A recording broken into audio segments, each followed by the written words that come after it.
closer look at the impact of the devastating wildfires raging in Southern California. So many people facing the sudden shock of losing nearly everything. ABC's Jaclyn Lee has been following their stories. And Jaclyn, you've also been speaking with some of the heroes.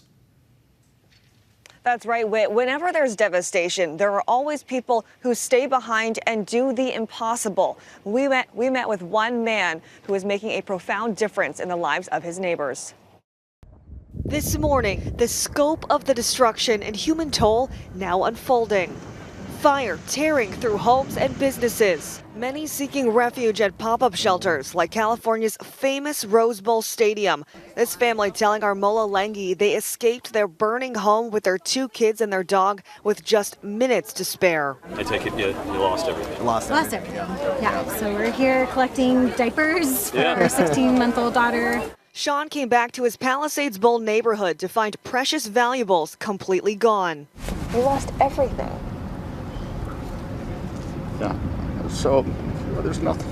To David Silverman, returning to his home of 20 years for the first time, seeing the destruction up close. I think the gas lines must have exploded. That pretty much demolished everything.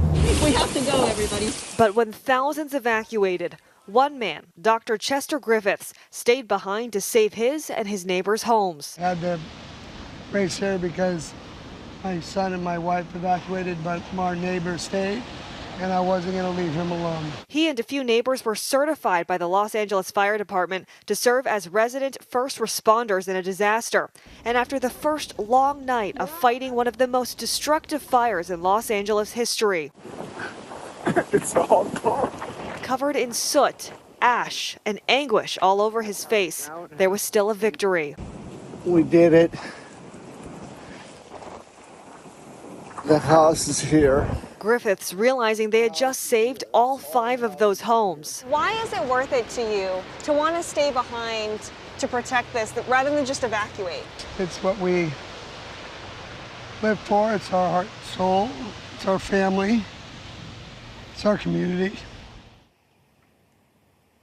And I do want to point out that when we arrived for that interview, a hot spot broke out. Dr. Griffiths was literally fighting a fire when we showed up to meet him. Rhiannon. We thank Dr. Griffith and all the heroes out there helping. Thank you, Jaclyn Lee, for that report.